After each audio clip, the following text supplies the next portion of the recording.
Hi everyone, this is Ramesh. Welcome to Ramesh Sir Maths class. త్వరలో public exams రాయిపోతున్న 10th class విద్యార్థుల కోసం already revision series ని start చేయడం జరిగింది. ఈ రివిజన్ సిరీస్ లో భాగంగా 13 పార్ట్స్ ని అప్లోడ్ చేయడం జరిగింది. ఈ 13 పార్ట్స్ లో కూడా most important 8 marks, 4 marks and 2 marks questions ని డీటెయిల్ గా డిస్కస్ చేయడం జరిగింది. According to blue print released by the government of AP, అంటే ఏపీ గవర్నమెంట్ చేత రిలీజ్ అయిపోయిన బ్లూ ప్రింట్ ప్రకారం అట్లాగే అకాడమిక్ స్టాండర్డ్స్ ప్రకారం మనం ఏ చాప్టర్ నుంచి ఏ టైప్ ఆఫ్ క్వశ్చన్స్ ను ఏ మోడల్లో అడగవచ్చు అనేవి డీటెయిల్ గా డిస్కస్ చేయడం జరిగింది. ఒకవేళ మీరు ఆ వీడియోస్ ఏమైనా మిస్ అయినట్లయితే వాటి యొక్క లింక్స్ అన్నింటినీ కింద డిస్క్రిప్షన్ లో ఉంచుతాను, అక్కడి నుంచి చూడొచ్చు. ఈరోజు పార్ట్ 14 లో భాగంగా మోస్ట్ ఇంపార్టెంట్ 1 మార్క్ క్వశ్చన్స్ ని ఎలా ఆన్సర్ చేయాలనేది డిస్కస్ చేద్దాం.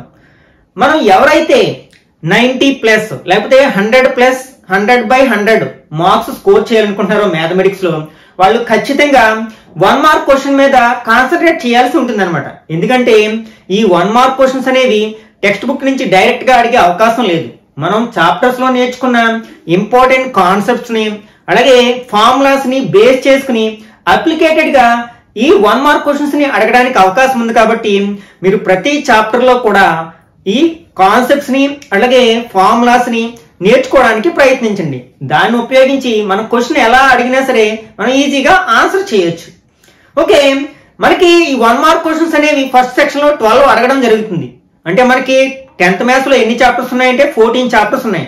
అంటే 2 చాప్టర్స్ నుంచి మనకి 1 మార్క్ క్వశ్చన్స్ అడగడానికి అవకాశం లేదు. అదేంటంటే ప్రోగ్రెషన్స్ అండ్ ప్రాబబిలిటీ. ఈ 2 చాప్టర్స్ లో ఉన్న 1 మార్క్ క్వశ్చన్స్ మనం నేర్చుకోవాల్సిన అవసరం లేదు according to blue print. Okay, ఒకసారి అసలు ఏ చాప్టర్ నుంచి మనకి ఏ అకాడమిక్ స్టాండర్డ్ లో భాగంగా 1 మార్క్ క్వశ్చన్ అడగడానికి అవకాశం ఉందో చూసిన తర్వాత మనం ఈ 1 మార్క్ క్వశ్చన్స్ ని అంటే ఇంపార్టెంట్ 1 మార్క్ క్వశ్చన్స్ ని ఎలా ఆన్సర్ చేయాలో చూద్దాం. ఓకే, ఇక్కడ మనకి 14 లో 12 క్వశ్చన్స్ నుంచి 1 మార్క్ క్వశ్చన్స్ అడగడం జరుగుతుంది అనమాట. ఇక్కడ మనకి రియల్ నెంబర్స్ లో మనకి AS1 లో భాగంగా మనకి 1 మార్క్ క్వశ్చన్ అడగడం జరుగుతుంది అనమాట. AS1 అంటే తెలుసా? Problem solving. అంటే మనకి find the value of, evaluate ఇట్లాంటి క్వశ్చన్స్ అనమాట. అంటే డైరెక్ట్ క్వశ్చన్స్ అడగడానికి అవకాశం ఉంది. కాబట్టి ఆ టైప్ ఆఫ్ క్వశ్చన్స్ నేర్చుకుంటే మంచిది అనమాట. ఇందులోని మనకి రియల్ నెంబర్స్ లో ఉన్న 1 మార్క్ క్వశ్చన్స్ ని. అలాగే నెక్స్ట్ సెట్స్. ఈ సెట్స్ కూడా మనకి AS1 లో భాగంగానే అడగడం జరుగుతుంది. అంటే ఫైండ్ ద వాల్యూ ఆఫ్ ఈ టైప్ ఆఫ్ క్వశ్చన్స్ అడగడం జరుగుతుంది. Next third chapter polynomials. ఇందులోంచి మనకి AS2 అంటే ఏంటి? Reasoning and proofs. అంటే మనకి స్టేట్మెంట్స్ ఈ టైప్ అనమాట. స్టేట్మెంట్ అండ్ అసర్షన్ ఈ టైప్ ఆఫ్ క్వశ్చన్స్ మనకి పాలినామియల్స్ లో భాగంగా అడగడం జరుగుతుంది. Next pair of linear equations in 2 variable లో మనకి AS3 లో భాగంగా అడగడం జరుగుతుంది. అంటే AS3 అంటే ఏంటి? కమ్యూనికేషన్స్. కమ్యూనికేషన్స్ లో మనకి ఏ టైప్ ఆఫ్ క్వశ్చన్స్ అడుగుతారంటే మనకి ఇన్ఫర్మేషన్ ఇచ్చి దీన్ని లీనియర్ ఈక్వేషన్ లో ఎక్స్ప్రెస్ చేయండి ఈ టైప్ ఆఫ్ క్వశ్చన్స్ అడగొచ్చు. అలాగే షో దట్ అంటే ప్రూఫ్ చేయడం ఈ టైప్ ఆఫ్ క్వశ్చన్స్ అడగడానికి అవకాశం ఉందన్నమాట. నెక్స్ట్ క్వాడ్రాటిక్ ఈక్వేషన్ అంటే AS1. ఇది కూడా మనకి ప్రాబ్లమ్ సాల్వింగ్. అంటే ఫైండ్ ద వాల్యూ ఆఫ్, అంటే find the discriminant of, find the roots of ఈ టైప్ ఆఫ్ క్వశ్చన్స్ అడగడానికి అవకాశం ఉంది. నెక్స్ట్ కోఆర్డినేట్ జామెట్రీలో కూడా మనకి AS1 లో భాగంగా అడగడమే జరుగుతుంది అనమాట. అలాగే మనకి సిమిలర్ ట్రయాంగిల్స్ లో AS3 అంటే ఇన్ఫర్మేషన్ నుంచి మనకి ఎలాగా ఈక్వేషన్స్ లో ఎక్స్ప్రెస్ చేయమనొచ్చు, లేకపోతే షో దట్, ప్రూవ్ దట్ ఈ టైప్ ఆఫ్ క్వశ్చన్స్ అడగొచ్చు అనమాట. Next tangents and secants. ఇందులో కూడా మనకి AS1 అంటే ప్రాబ్లమ్ సాల్వింగ్ లో భాగంగా క్వశ్చన్ అడుగుతారనమాట. Find the radius of the circle, find the length of the tangent ఈ టైప్ ఆఫ్ క్వశ్చన్స్ అనమాట. నెక్స్ట్ మెన్సురేషన్ లో కూడా మనకి AS1 అంటే డైరెక్ట్ గా మనకి find the value of type of questions అనమాట. Find the curved surface area of sphere ఈ type of questions, find the volume ఈ టైప్ ఆఫ్ క్వశ్చన్స్ మనకి ఫార్ములా బేస్డ్ క్వశ్చన్స్ అడగడానికి అవకాశం ఉంది. నెక్స్ట్ ట్రిగనామెట్రీ లో మనకి AS4 అంటే తెలుసు కదా? కనెక్షన్స్ అంటే మ్యాచింగ్ టైప్ ఆఫ్ క్వశ్చన్స్ ఎక్కువగా అడగడానికి అవకాశం ఉందన్న. అట్లాగే మనకి ప్రాబిలిటీ ఉన్న ప్రాబ్లమ్స్ అన్ని కూడా AS4 లోకి వస్తాయి. కానీ మనకి ప్రాబిలిటీ నుంచి 1 మార్క్ క్వశ్చన్ అడగడానికి అవకాశం లేదు. కాబట్టి ఆ చాప్టర్ ని లీవ్ చేయొచ్చు అనమాట. అంటే 1 మార్క్ క్వశ్చన్స్ దృష్టిలో ఉంచుకున్నట్లయితే. నెక్స్ట్ అప్లికేషన్స్ ఆఫ్ ట్రిగనామెట్రీ లో ఉన్న క్వశ్చన్స్ కూడా మనకి అంటే ఈ కనెక్షన్స్ లో భాగంగా అడగొచ్చు అనమాట. అంటే డైలీ లైఫ్ లోంచి మనకి కనెక్ట్ చేయడం అంట. అంటే డైలీ లైఫ్ లో సిచ్యువేషన్స్ ని ప్రాబ్లమ్స్ కి కనెక్ట్ చేయడం ఈ టైప్ ఆఫ్ క్వశ్చన్స్ అడగడానికి అవకాశం ఉంది. నెక్స్ట్ అప్లికేషన్స్ ఆఫ్ ట్రిగనోమెట్రీ అంటే AS5 అంటే తెలుసు కదా మనకి విజువలైజేషన్ అండ్ రిప్రజెంటేషన్ అంటే మాక్సిమం డయాగ్రామేటిక్ రిప్రజెంటేషన్ క్వశ్చన్స్ అన్ని కూడా మనకి ఇందులోకి వస్తాయి అనమాట. అంటే ఇన్ఫర్మేషన్ ఇచ్చి ఒక రఫ్ డయాగ్రామ్ ని డ్రా చేయమని వచ్చి అనమాట అప్లికేషన్స్ ఆఫ్ ట్రిగనోమెట్రీలో భాగంగా. Next last one statistics. ఇందులో మనకి AS2 అంటే ఇప్పుడే చెప్పుకున్నాం కదా reasoning and proofs statement type questions ఈ టైప్ ఆఫ్ క్వశ్చన్స్ ఎక్కువగా అడగడానికి అవకాశం ఉంది. ఓకే, ఈ అకాడమిక్ స్టాండర్డ్స్ ని మైండ్ లో ఉంచుకుని మనం ప్రిపరేషన్ సాగించినట్లయితే మనకి చాలా వరకు టైం ని సేవ్ చేసుకోవచ్చు అనమాట. ఓకే, ఇప్పుడు మనం కొన్ని ఇంపార్టెంట్ 1 మార్క్ క్వశ్చన్స్ ని ఎలా ఆన్సర్ చేయాలని డీటెయిల్ గా డిస్కస్ చేద్దాం. ఓకే, ఇక్కడ నేను మొత్తం 50 క్వశ్చన్స్ ని అంటే మొత్తం 12 చాప్టర్స్ నుంచి 50 క్వశ్చన్స్ ని ప్రిపేర్ చేయడం జరిగింది. అవి కూడా maximum more than 90% academic standards ని బేస్ చేసుకుని ప్రిపేర్ చేయడం జరిగింది అనమాట. ఈ రోజు ఈ టాప్ 50 క్వశ్చన్స్ లో భాగంగా పార్ట్ 1 లో మొదటి 6 చాప్టర్స్ అంటే మొత్తం 12 క్వశ్చన్స్ వస్తాయి కదా, అందులో ఫస్ట్ 6 క్వశ్చన్స్ ఏ చాప్టర్స్ వస్తాయి వాటిని మనం ఎలా ఆన్సర్ చేయాలో ఒకసారి చూద్దాం. ఓకే, ఇది మనకి ఫస్ట్ క్వశ్చన్ అంటే ఫస్ట్ చాప్టర్ నుంచి అడిగే క్వశ్చన్స్ అనమాట. అంటే రియల్ నెంబర్స్ లో భాగంగా అడిగే క్వశ్చన్స్. ఫస్ట్ క్వశ్చన్ ఏంటి? Find the value of log 2 base 10 plus log 5 base 10. ఇక్కడ మనకి ఇచ్చింది ఏంటంటే log 2 base 10 plus log 5 base 10. ఇది చూడగానే మనకు ఒక ఫార్ములా గుర్తుకొస్తుంది. ఏంటంటే log x to the base a plus log y to the base a. దీనికి ఏంటి మనకి log xy to the base a కదా. కాబట్టి మనం దీన్ని అప్లై చేసినట్లయితే అంటే ఇక్కడ x ప్లేస్ లో 2 ఉంది, y ప్లేస్ లో 5 ఉంది. కాబట్టి దీన్ని ఎట్లా రాయొచ్చు? log xy అంటే 2 into 5 to the base 10. This equal to log 5 2s are ఎంత 10 to the base 10. మళ్ళీ చూడడానికి ఎలా ఉందంటే log a to the base a. దీని వాల్యూ 1 కదా, మనం లాస్ ఆఫ్ లాగరిథమ్స్ లో నేర్చుకుంటాం. కాబట్టి దీని వాల్యూ ఎంత అవుతుంది అనమాట? 1 అవుతుంది అనమాట. మనం లాస్ ఆఫ్ లాగరిథమ్స్ నేర్చుకోవాల్సి ఉంది. Okay,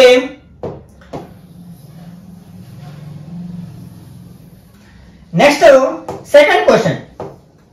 find the HCF of 24 and 33 by division algorithm. అంటే యూక్లిడ్స్ డివిజన్ ఆల్గరిథం ని బేస్ చేసుకుని వీటి యొక్క HCF ని ఫైండ్ అవుట్ చేయాల్సి ఉందన్నమాట. ఓకే, అసలు యూక్లిడ్స్ డివిజన్ ఆల్గరిథం ఏం చెప్తుంది?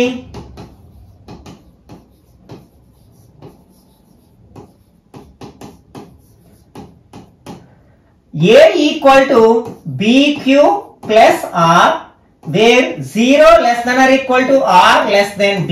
ఇది మనకి యూక్లిడ్ డివిజన్ ఆల్గరిథం. ఇందులో మనం ఏని అంటే ఈ రెండిట్లో ఏది లార్జెస్ట్ నెంబర్ అయితే దాన్ని ఏ అనుకుంటాం, స్మాలెస్ట్ నెంబర్ ని బి అనుకుంటాం. కాబట్టి let A equal to 33, B equal to 24.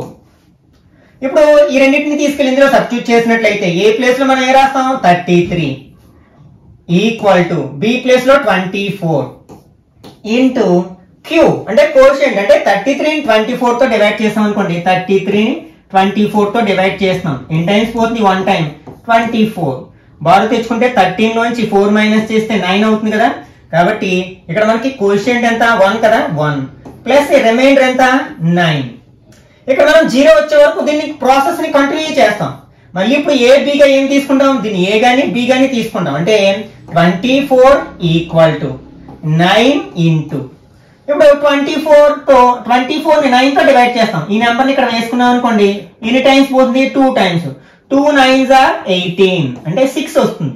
అంటే దీన్ని ఎలా రాయొచ్చు మనం? 9 ఇంటూ కోషియంట్ ఎంత? 2 కదా, 2 ప్లస్ రిమైండర్ 6 అవుతుంది అన్నమాట. ఇక్కడ 0 రాలేదు. ఇంకొక స్టెప్ కంటిన్యూ చేస్తాం. ఇప్పుడు ఏం చేసుకుంటాం? ఈ రెండింటిని ఏబిగా తీసుకుంటాం. అంటే 9 ఈక్వల్ టు 6 ఇంటూ మనకి 6 టేబుల్ 9 లో ఎన్ని టైమ్స్ పోతుంది? 1 టైం పోతుంది. 6 1s are 6 రిమైండర్ 3. అంటే ఇక్కడ కోషియంట్ ఎంత? 1 ప్లస్ రిమైండర్ ఎంత వచ్చింది? 3 వచ్చింది. నెక్స్ట్ ఇక్కడ కూడా మనకి ఆర్ వాల్యూ 0 రాలేదు కాబట్టి నెక్స్ట్ స్టెప్ లోకి వెళ్తాం. అంటే 6 ఈక్వల్ టు 3 ఇంటూ 3 టేబుల్ 6 లో ఎన్ని టైమ్స్ పోతుంది? మనకి 2 టైమ్స్ పోతుంది కదా. 2 3s are 6 రిమైండర్ 0 వచ్చేసింది. అంటే 3 ఇంటూ 2 ప్లస్ 0. అంటే మనం ఏ నెంబర్ తో డివైడ్ చేసినప్పుడు రిమైండర్ 0 వచ్చింది? 3 తో. కాబట్టి హెచ్సిఎఫ్ ఏమవుతుంది అనమాట? 3 అవుతుంది. therefore HCF of 24 and 33 equal to 3 అవుతుంది అన్నమాట. Okay, next third one.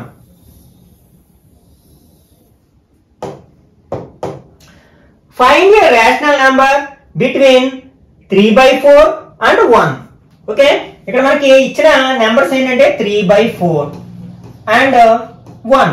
ఈ రెండింటికి మధ్యలో మనం ఏదైనా ఒక రేషనల్ నెంబర్ ని ఫైండ్ అవుట్ చేయాలి. మనకి ఏ రెండు రేషనల్ నెంబర్స్ మధ్యలో అయినా సరే infinite number of rational numbers ఉంటాయి. మనం డిఫరెంట్ మెథడ్స్ నేర్చుకుంటాం. మీన్ మెథడ్ అని, షార్ట్ కట్ మెథడ్ అని. మీన్ మెథడ్ ని అప్లై చేద్దాం. ఒక రేషనల్ నెంబర్ ఫైండ్ అవుట్ చేస్తే సరిపోతుంది కదా. మనకి mean of A and B equal to formula ఏంటంటే a ప్లస్ బి బై 2. ఇది ఈ ఫార్ములాని అప్లై చేసినట్లయితే ఇప్పుడు మనకు కావాల్సిన రేషనల్ నెంబర్ ఏమవుతుందట, rational number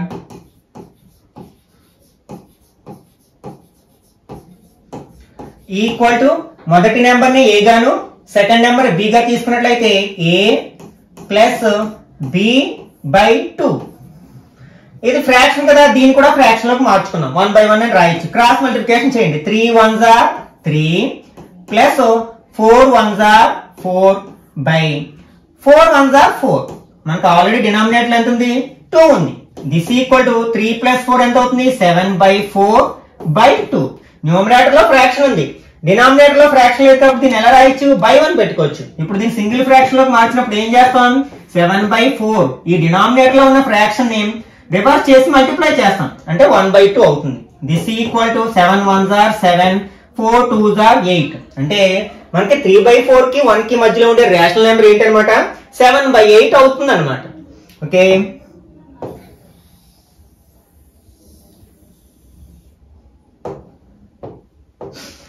next fourth one. Find the LCM of 18 and 24 by factorisation. అంటే 18 కి 24 కి మనం LCM ని ఫైండ్ అవుట్ చేయాలి. ఏ మెథడ్ లో, ఫ్యాక్టరైజేషన్ మెథడ్ లో. ఫస్ట్ రెండింటిని ఫ్యాక్టరైజేషన్ అంటే ప్రైమ్ ఫ్యాక్టరైజేషన్ చేద్దాం. 2 టేబుల్ ఈవెన్ నెంబర్ కదా, 9 టైమ్స్. 3 table 3 times. అట్లాగే 24 కూడా మనం ఫ్యాక్టరైజేషన్ చేసినట్లయితే 2 table 12 times. Next again 2 table 6 times. Again 2 table 3 times. అంటే ఇక్కడ మనం 18 ఎట్లా రాయొచ్చు, మనం 2 పవర్ 1 ఇంటూ 3 స్క్వేర్. 2 ఇక్కడ 1 ఉంది, 3లో 2 ఉన్నాయి కదా. అలాగే 24 ఎట్లా రాయొచ్చు మనం, 2 పవర్ 3 ఇంటూ 3 పవర్ 1. ఇప్పుడు LCM అంటే ఏంటి, మనకి హైయెస్ట్ పవర్స్ అంటే కామన్ ఫ్యాక్టర్స్ లో హైయెస్ట్ పవర్ తీసుకుంటాం, మిగిలిన ఫ్యాక్టర్స్ అన్ని తీసుకుంటాం. ఇక్కడ 2 కామన్ ఫ్యాక్టర్ ఉంది, 3 కూడా కామన్ ఫ్యాక్టర్ ఉంది. 2 లో హైయెస్ట్ పవర్ 3 కదా, అంటే 2 పవర్ 3 ఇంటూ ఇక్కడ 3 లో హైయెస్ట్ పవర్ దేనికి ఉంది, 3 స్క్వేర్ ఉంది కదా, కాబట్టి 3 square. This is equal 2 power 3 అంటే 2 ఇంటూ 2 ఇంటూ 2 ఎంత అవుతుంది, 8 అవుతుంది. అలాగే 3 స్క్వేర్ అంటే 3 3s are 9. 8 9s are ఎంత, 72 అవుతుంది. కాబట్టి 18 కి 24 కి LCM ఎంత అంటే 72 అవుతుంది అనమాట.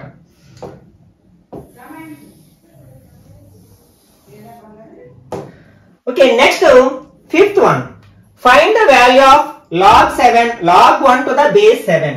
ఓకే, మనం ఏం ఫైండ్ అవుట్ చేయాలి, log 1 to the base 7 value find out చేయాలి. దీన్ని ఏమనుకుందాం, సమ్ x y అనుకుందాం. Let log 1 to the base 7 equal to x. ఇప్పుడు దీన్ని మనం ఎక్స్పోనెన్షియల్ ఫామ్ లోకి మార్చినట్లయితే 1 ఈక్వల్ టు 7 పవర్ x అని రాస్తాం కదా, 7 పవర్ x. ఇప్పుడు మనం బేసెస్ ఈక్వల్ చేయాలి. ఇక్కడ 7 ఉంది, మరి 1 ఎట్లా రాయొచ్చు, బేస్ 7 గా ఉండేటట్లు 7 పవర్ 0 అని రాయొచ్చు కదా. ఎందుకంటే మనకి ఏదైనా వేరియబుల్ కానీ నెంబర్ కానీ పవర్ 0 ఉంటే దాని వాల్యూ 1 కాబట్టి 1 ప్లేస్ లో మనం 7 పవర్ 0 అని రాయొచ్చు. 7 పవర్ x. మనకి బేసెస్ ఈక్వల్ గా ఉంటే పవర్స్ కూడా ఈక్వల్ అవుతాయి కాబట్టి 0 ఈక్వల్ టు x అన్నా x ఈక్వల్ టు 0 అన్నా ఒకటే కదా. అంటే x వాల్యూ ఎంత అయింది అనమాట, 0 అయింది.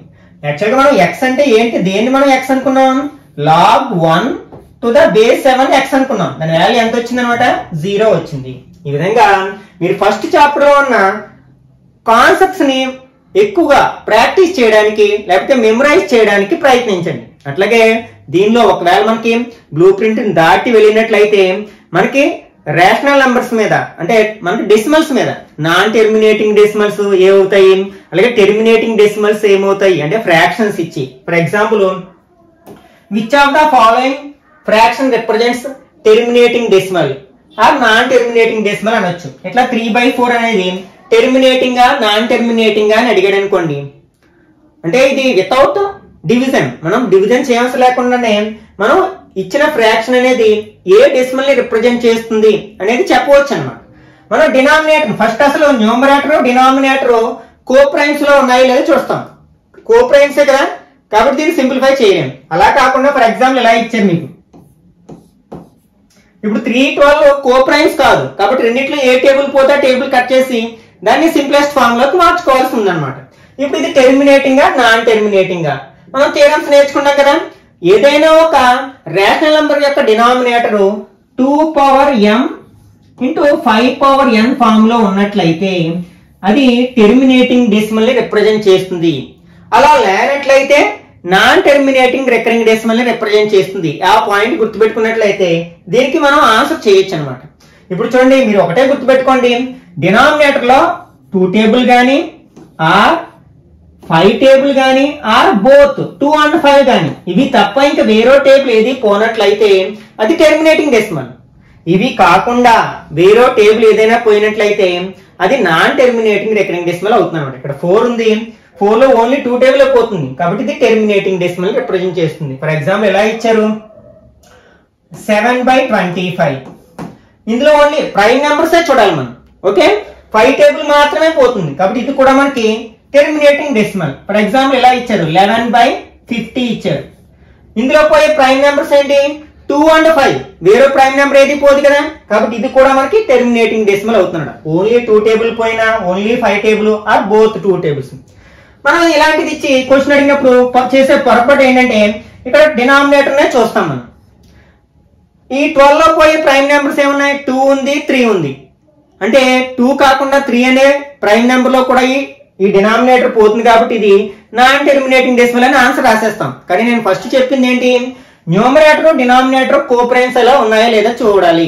ఇవి రెండు కోప్రైమ్స్ కాదు కాబట్టి ఫస్ట్ దీన్ని సింప్లెస్ట్ ఫామ్ లోకి మార్చేయాలి. అంటే 3 టేబుల్ ఇందులో 1 టైమ్ 4 టైమ్స్, అంటే యాక్చువల్ గా దీన్ని సింప్లెస్ట్ ఫామ్ లోకి రాస్తే ఏమవుతుంది, ఫ్రాక్షన్ 1/4 అవుతుంది. ఇప్పుడు చూడండి, ఈ డినామినేటర్ లో 2 టేబుల్ తప్ప వేరేది ఏ నెంబర్ పోవడం లేదు కాబట్టి ఇది టెర్మినేటింగ్ డెసిమల్ అన్నమాట. ఇట్లాంటి మిస్టేక్స్ చేయకుండా జాగ్రత్త పడాలి. ఈ టైప్ ఆఫ్ క్వశ్చన్స్ కూడా మనకి అడగడానికి అవకాశం ఉందన్నమాట. లేకపోతే ఫ్రాక్షన్ ఇచ్చి దాన్ని డెసిమల్ ఫామ్ లోకి ఎక్స్ప్రెస్ చేయమనొచ్చు. కాబట్టి కాన్సెప్ట్ నేర్చుకోవడానికి ప్రయత్నించండి.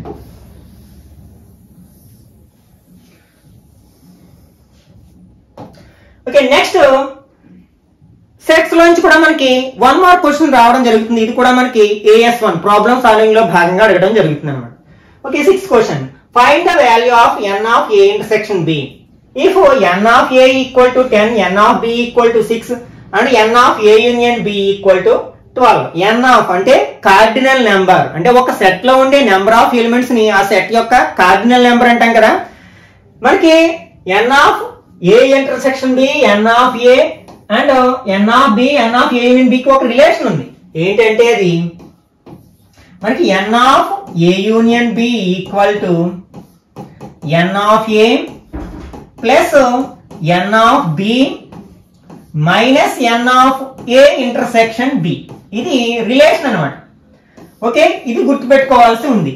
మనం ఈ రెండింటిని రీప్లేస్ చేయొచ్చు, ఈ n of a union b ని n of a intersection b. ఎందుకంటే ఇది మైనస్ టర్మ్ LHS లోకి వస్తే ప్లస్ టర్మ్ అవుతుంది, ప్లస్ టర్మ్ RHS లోకి వెళ్తే మైనస్ టర్మ్ అవుతుంది. కాబట్టి ఈ రెండింటిని అవసరమైతే రీప్లేస్ చేసుకోవచ్చు మన అవసరం ప్రకారం.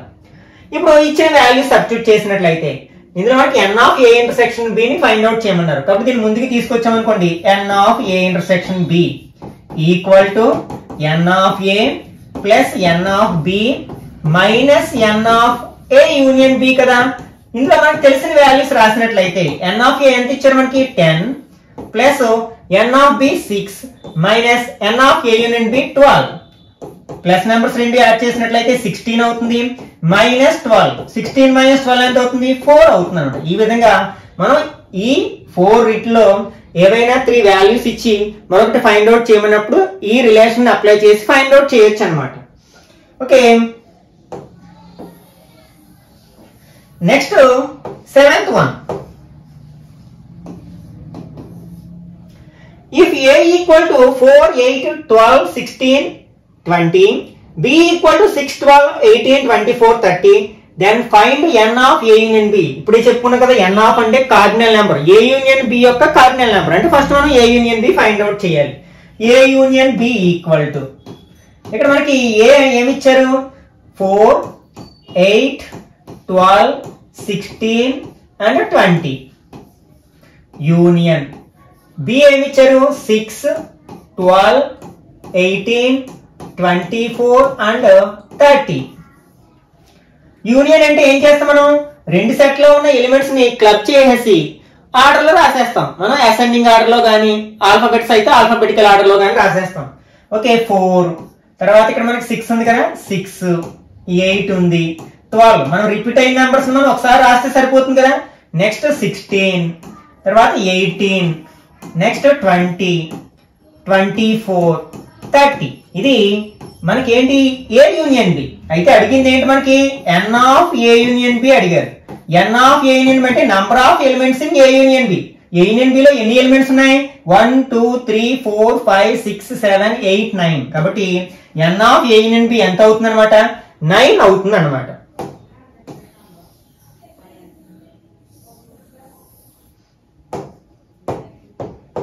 Okay, next 8th one, find the number of subset of A B C D. అంటే ఒక సెట్ ఇచ్చారు.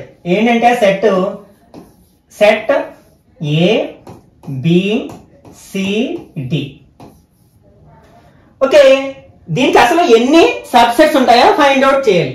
మనకి ఏదైనా if n of A equal to, అంటే ఏ యొక్క కార్డినల్ నెంబరు సమ్ ఎక్స్ అనుకున్నట్లయితే, దెన్ నంబర్ ఆఫ్ సబ్సెట్స్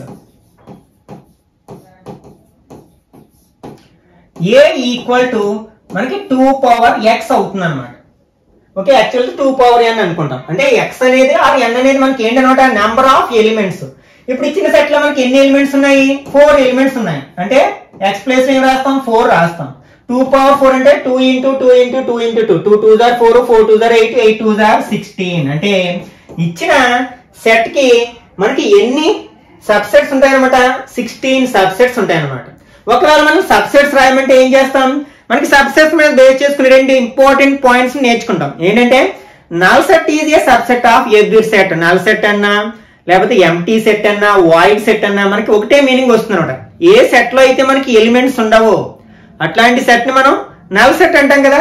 కాబట్టి మనకి నల్ సెట్ ని పై అనే సింబల్ తో గానీ, లేకపోతే ఎంటీ బ్రాకెట్స్ తో గానీ రిప్రజెంట్ చేస్తాం. రెండిట్లో ఏదో ఒక సింబల్ తో రిప్రజెంట్ చేస్తాం. కాబట్టి ఒకవేళ ఈ సెట్ ఇచ్చి దీనికి సబ్సెట్స్ రాయమంటే మనం ఏం చేస్తాం, ఫస్ట్ నల్ సెట్స్ తో స్టార్ట్ చేస్తాం. ఎందుకంటే null set is a subset of every set. తర్వాత ఇచ్చిన సెట్ లో ఒక్కొక్క ఎలిమెంట్ తో ఒక్కొక్క సెట్ రాస్తాం. అంటే A, next B, next C, next D. తర్వాత 2 ఎలిమెంట్స్ తో సెట్స్ రాస్తాం. ఫస్ట్ ఏ తో స్టార్ట్ చేద్దాం. అంటే ఏబి, నెక్స్ట్ ఏసి, నెక్స్ట్ ఏడి. ఏతో అయిపోయింది. ఇప్పుడు బితో మొదలు పెడదాం. బిసి, నెక్స్ట్ బిడి, నెక్స్ట్ ఇప్పుడు సితో మొదలు పెట్టినట్లయితే సిడి. ఓకే, ఇప్పుడు 3 ఎలిమెంట్స్ తో మనం సెట్ రాయడానికి ప్రయత్నిద్దాం. ఫస్ట్ ఏబిసి, నెక్స్ట్ ఇంకేం రాయొచ్చు, ఏబిడి అని రాయొచ్చు. నెక్స్ట్ 3 ఎలిమెంట్స్ తో ఏ సెట్ రాయొచ్చు, ఏసిడి రాయొచ్చు కదా, ఏసిడి రాయొచ్చు. ఏతో రాసేసాం. ఇప్పుడు బితో స్టార్ట్ చేద్దాం. బితో ఏం రాయొచ్చు మనం, బిసిడి రాయొచ్చు. ఓకే, 3 ఎలిమెంట్స్ తో ఇంక సెట్స్ రాయలేం కదా. ఇప్పుడు 4 ఎలిమెంట్స్ తో రాస్తాం. మనకి every set is a subset of it self కదా. అంటే ఏబిసిడి ఇది కూడా దానికి అదే సబ్సెట్ అవుతుంది. మనకి టోటల్ ఏం రావాలి, 16 సబ్సెట్స్ రావాలి. వచ్చేలేదో ఒకసారి వెరిఫై చేద్దాం. 1 2 3 4 5 6 7 8 9 10 11 12 13 14 15 16 సబ్సెట్స్ అన్నమాట. ఈ విధంగా రాయాల్సి ఉందన్నమాట. Okay, next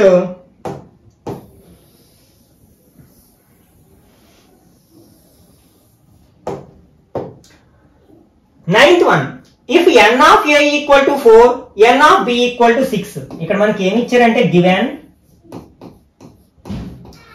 n of a equal to 4 and n of b equal to 6. అయితే మనకి a and b are disjoint sets అంట. n of a union b ని ఫైండ్ అవుట్ చేయమన్నారు మనకి. ఓకే, అసలు డిస్జాయింట్ సెట్స్ అంటే ఏంటి? ఇది డెఫినేషన్ లో అడగొచ్చు మనకు. If two sets have no common elements then they are called disjoint sets. అంటే టూ సెట్స్ లో కామన్ ఎలిమెంట్స్ లేకపోతే వాటిని డిస్జాయింట్ సెట్స్ అంటాం. ఎగ్జాంపుల్ ఫర్ A135 అన్నాను, అలాగే B ఈక్వల్ టు 246 అన్నాను. ఈ రెండిట్లో ఏమైనా కామన్ ఎలిమెంట్స్ ఉన్నాయంటే లేవు కదా. కాబట్టి ఈ మనకి డిస్జాయింట్ సెట్స్ కి ఎగ్జాంపుల్ గా చెప్పుకోవచ్చు అనమాట. ఇలాంటి సమయంలో మనం A intersection B find out చేసాం అనుకోండి, ఏమొస్తుంది? నల్ సెట్ వస్తుంది, ఎంటీ బ్రాకెట్. కామన్ ఎలిమెంట్స్ ఏమీ లేవు కదా, మరి ఇంటర్సెక్షన్ అంటే కామన్ ఎలిమెంట్స్ ఆఫ్ సెట్ లో రాస్తాము. కాబట్టి అప్పుడు n of A intersection B ఏమవుతుంది? n అంటే నెంబర్ రాయాలి. ఏ ఇంటర్సెక్షన్ బి లో ఎన్ని ఎలిమెంట్స్ ఉన్నాయి? 0. కాబట్టి 0 అవుతుంది. కాబట్టి మనకి n ఆఫ్ ఏ యూనియన్ బికి యాక్చువల్ గా ఫార్ములా ఏం చెప్పుకున్నాం మనం? n of A plus n of B minus n of A intersection B. కానీ ఇక్కడ A and B are disjoint sets అన్నారు. కాబట్టి ఏ ఇంటర్సెక్షన్ బి ఏమో నల్ సెట్ అవుతుంది, n of A union B ఏమో 0 అవుతుంది. దీని వాల్యూ 0 అవుతుంది. అంటే మనం జస్ట్ ఈ ఫార్ములా రాసుకుంటే సరిపోతుంది, ఇవి రెండు తెలిస్తే సరిపోతుంది. ఇక్కడ n ఆఫ్ ఏ ఎంత? 4 plus n of A B 6. 4 plus 6 ఎంత అవుతుంది? 10 అవుతుంది అన్నమాట. ఓకే, ఈ డిస్జాయింట్ సెట్స్ అనే కాన్సెప్ట్ ని బేస్ చేసుకుని డిఫరెంట్ క్వశ్చన్స్ చాలా ఫ్రీక్వెంట్ గా అడగొచ్చు అనమాట. If A and B are disjoint sets then A intersection B equal to ఏమవుతుంది? మనకి 5 అవుతుంది. అదే n of A intersection B equal to 0 అవుతుంది. ఈ రెండింటికి డిఫరెన్స్, ఇది సెట్, ఇది నెంబర్ ఆఫ్ ఎలిమెంట్స్ గుర్తు పెట్టుకోవాలి. అలాగే n of A union B equal ఏమవుతుంది? ఈ ఫార్ములా రాస్తే సరిపోతుంది. n of A plus n of B అవుతుంది అన్నమాట. ఓకే, ఈ పాయింట్స్ ని గుర్తు పెట్టుకోవడానికి వీటిని రివర్స్ అడగొచ్చు. If A intersection B equal to 5 then A and B are dash అని అడగొచ్చు. అంటే డిస్జాయింట్ సెట్స్ అన్నమాట. అలాగే finite sets, infinite sets. Finite set అంటే ఏంటి? మనం ఏ సెట్ లో అయితే నెంబర్ ఆఫ్ ఎలిమెంట్స్ ని ఖచ్చితంగా చెప్పగలుగుతామో దాన్ని ఫైనైట్ సెట్ అంటాం. అంటే ఫైనైట్ నెంబర్ ఆఫ్ ఎలిమెంట్స్ ఉండాలి ఒక సెట్ లో, దాన్ని ఫైనైట్ సెట్ అంటాం. ఇన్ఫైనైట్ అంటే దీనికి ఆపోజిట్. అంటే మనం అందులో ఎన్ని ఎలిమెంట్స్ ఉంటాయో ఖచ్చితంగా చెప్పలేనిది అన్నమాట. For example even number set. Even numbers అంటే ఇన్ఫైనైట్ ఉంటాయి కదా. అలాగే odd number set, prime number set, natural number set, ఇవన్నీ కూడా మనకి ఇన్ఫైనైట్ సెట్స్ అవుతాయి అన్నమాట. మనకి ఫ్యాక్టర్స్ అనేవి ఫైనైట్ ఉంటాయి, మల్టిపుల్స్ అనేవి ఇన్ఫైనైట్ ఉంటాయి. ఈ పాయింట్స్ అన్నింటినీ గుర్తుపెట్టుకోవడానికి ప్రయత్నించండి. ఓకే, నెక్స్ట్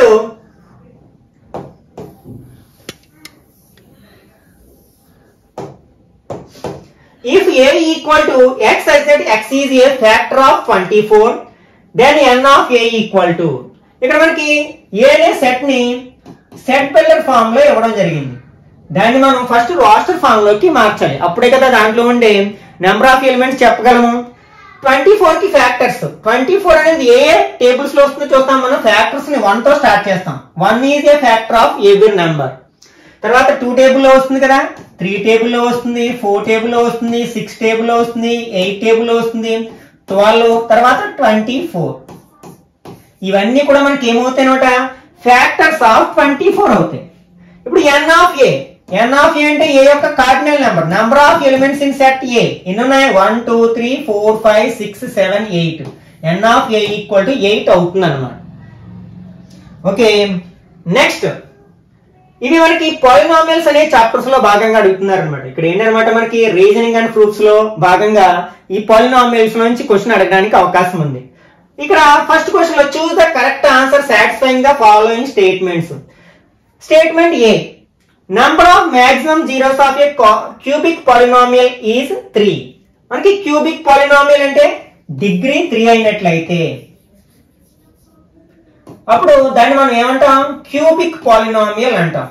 మనకి ఒక పాలినామియల్ కి ఎన్ని జీరోస్ ఉంటాయంటే, మాక్సిమం ఎన్ని జీరోస్ ఉంటాయి అంటే దాని డిగ్రీ ఎంత అయితే అంత ఉంటాయి. ఇక్కడ క్యూబిక్ పాలినామియల్ యొక్క డిగ్రీ 3 కాబట్టి మనకి దీనికి ఎన్ని జీరోస్ ఉంటాయంటే less than or equal to 3. 3 ఉండొచ్చు, అందుకంటే తక్కువ ఉండొచ్చు అనమాట. అట్ మోస్ట్ 3 అనమాట. అదే క్వాడ్రాటిక్ ఈక్వేషన్ యొక్క క్వాడ్రాటిక్ పాలినామియల్ యొక్క డిగ్రీ ఎంత 2. అప్పుడు దీనికి మాక్సిమం నెంబర్ ఆఫ్ జీరోస్ ఎన్ని ఉంటాయి? Less than or equal to 2 అంటే 2 ఉంటాయి మాక్సిమం, అంతకంటే తక్కువ కూడా ఉండొచ్చు అనమాట. కాబట్టి ఫస్ట్ స్టేట్మెంట్ కరెక్టే కదా, ఇది కరెక్ట్. ఇప్పుడు second statement, zero of a linear polynomial x - 2 is -2 అంటే x - 2 అనే లీనియర్ పాలినామియల్ యొక్క జీరో -2 అంటున్నాడు. మనం ఏదైనా ఒక పాలినామియల్ కి జీరోస్ ఫైండ్ అవుట్ చేసినప్పుడు ఏం చేస్తాం? ఇచ్చిన పాలినామియల్ కి జీరోకి ఈక్వల్ చేస్తాం, ఈక్వల్ టు 0 వేసుకుంటాం. ఇప్పుడు దీన్ని సాల్వ్ చేసి x వాల్యూ రాబడతాం. ఈ -2 ని RHS లోకి తీసుకెళ్తే ఏమవుతుంది? +2 అవుతుందంటే x = 2 అంటే ఇక్కడ 2 అనేది x - 2 అనే లీనియర్ పాలినామియల్ యొక్క జీరో అవుతుంది అనమాట. అంటే x ప్లేస్ లో 2 రాసినప్పుడు ఈ పాలినామియల్ యొక్క వాల్యూ 0 అవుతుంది కాబట్టి దాన్ని మనం జీరో ఆఫ్ ద పాలినామియల్ అంటాం. కానీ వాడేమి ఇచ్చాడు? -2 అని ఇచ్చాడు. అంటే మరి ఇది ఫాల్స్ కదా, దాని జీరో ఏంటి? 2, కానీ అక్కడ ఇచ్చింది ఏంటంటే -2. కాబట్టి ఇక్కడ ఫస్ట్ స్టేట్మెంట్ ఏమో ట్రూ, సెకండ్ స్టేట్మెంట్ ఫాల్స్. అది ఎక్కడుంది? మనకి సెకండ్ ఆప్షన్ ఉంది కదా, కాబట్టి ఇది కరెక్ట్ ఆన్సర్ అవుతుంది అనమాట. Okay, next 12th one, assertion and reasoning type of questions అనమాట. Okay, first the some of the zeros of the polynomial 3x² - 5x + 2 is 5/3 అంటే ఇక్కడ ఒక మనకి క్వాడ్రాటిక్ పాలినామియల్ ఇచ్చారు, దాని యొక్క సమ్ ఆఫ్ ద జీరోస్ ఇచ్చారు. ఇచ్చిన క్వాడ్రాటిక్ పాలినామియల్ ఏంటి?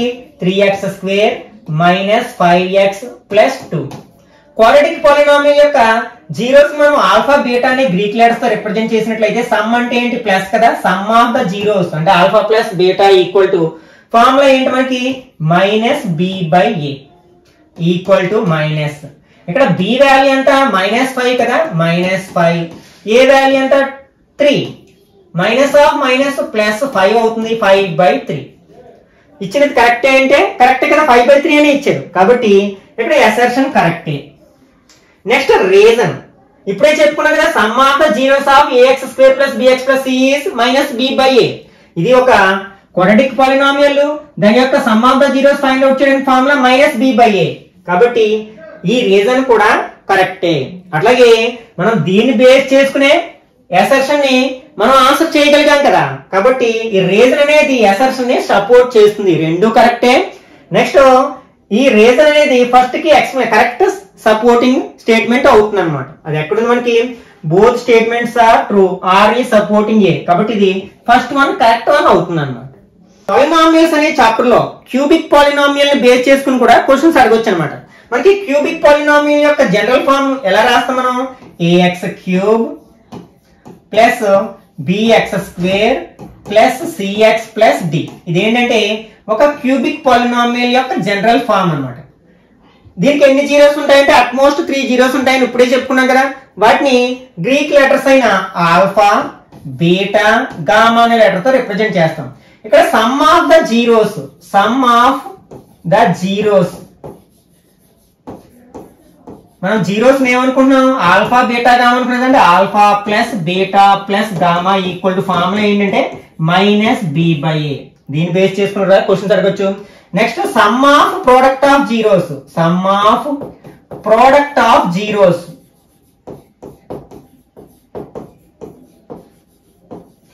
ఈక్వల్ టు అంటే 2 జీరోస్ ని మల్టిప్లై చేసి యాడ్ చేస్తాం. సమ్ ప్రోడక్ట్ అనే పదం వచ్చింది కదా, అంటే alpha beta plus beta gamma plus gamma alpha equal to c/a formula ఇది. అలాగే ప్రోడక్ట్ ఆఫ్ ద జీరోస్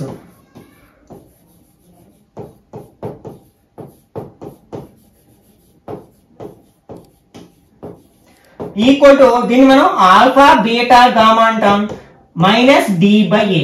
ఈ ఫార్ములాస్ ని కూడా గుర్తుపెట్టుకోవడానికి ప్రయత్నించండి. అట్లాగే మనకి 2 జీరోస్ ఇచ్చి దాని యొక్క క్వాడ్రాటిక్ అంటే అది ఏ క్వాడ్రాటిక్ పాలినామియల్ యొక్క జీరోస్ అవుతాయో మనం క్వాడ్రాటిక్ పాలినామియల్ ని ఫైండ్ అవుట్ చేయమని కూడా అడగొచ్చు. అప్పుడు ఏ ఫార్ములా ఉపయోగిస్తాం మనం? k × x² - alpha plus beta × x plus alpha beta. ఈ ఫార్ములాను ఉపయోగించి మనం జీరోస్ ఇచ్చినప్పుడు ఆ క్వాడ్రాటిక్ పాలినామియల్ ని ఫైండ్ అవుట్ చేయొచ్చు. అట్లాగే సమ్ ఆఫ్ ద జీరోస్ ఇచ్చినప్పుడు డైరెక్ట్ గా ఆల్ఫా ప్లస్ బీటాలో సమ్ ఆఫ్ ద జీరోస్ రాస్తాం, ఆల్ఫా బీటాలో ప్రొడక్ట్ ఆఫ్ ద జీరోస్ రాయొచ్చు. అలా కాకుండా సెపరేట్ గా ఇచ్చినప్పుడు అంటే జీరోస్ మాత్రమే ఇచ్చినప్పుడు some of the zeros, product of the zeros find out చేసి అప్పుడు ఆ రెండింటిని తీసుకొచ్చి ఈక్వేషన్ ఆ ఫార్ములాలో రాస్తే మనకు కావాల్సిన క్వాడ్రాటిక్ పాలినామియల్ వస్తుంది అనమాట. ఓకే, నెక్స్ట్ ఇది మనకి pair of linear equations in 2 variables అనే చాప్టర్ లోంచి దీంట్లో మనకి ఇన్ఫర్మేషన్ ఇచ్చి దాన్ని ఈక్వేషన్స్ లోకి మార్చి అడగమని ఎక్కువగా ఈ టైప్ ఆఫ్ క్వశ్చన్స్ అడగడానికి అవకాశం ఉంది కాబట్టి వీటిని ఎలా ఆన్సర్ చేయాలనేది చూద్దాం. ఇక్కడ ఫస్ట్ మనకు ఒక స్టేట్మెంట్ ఇచ్చారు. The cost of 2 pens and the cost of 5 pencils is 20 rupees. Express this information in a linear equation in 2 variables. ఇక్కడ ఏమి ఇచ్చారు? Cost of pen and cost of 2 pens and cost of 5 pencils కలిపి 20 rupees అంట. ఇక్కడ ఒక్కొక్క దాని యొక్క cost తెలియదు కాబట్టి వాటిని XY అనుకుంటాం. Let the cost of each pen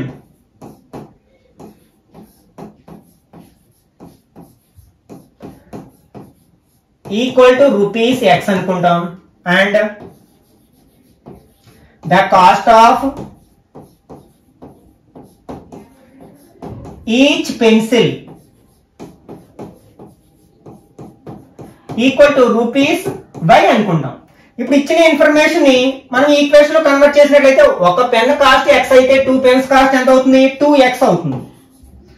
అలాగే ఒక పెన్సిల్ కాస్ట్ Y అయితే 5 pencils కాస్ట్ ఎంత అవుతుంది? 5Y అవుతుంది. ఈ టోటల్ ఎంత అవుతుంది అన్నాడు? 20 rupees అవుతున్నాడు. కాబట్టి ఇది మనకు కావాల్సిన లీనియర్ ఈక్వేషన్ ఇన్ 2 వేరియబుల్స్ అన్నమాట. Okay, next 14th one. Express the following information in pair of linear equations in 2 variables. A boat goes 30 kilometers upstream and 44 kilometers downstream in 10 hours. In 13 hours, it can go 40 kilometers upstream and 55 kilometers downstream.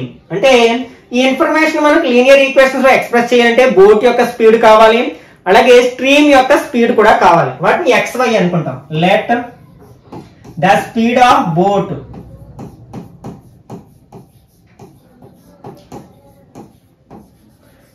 Equal to X kilometers per hour and the speed of stream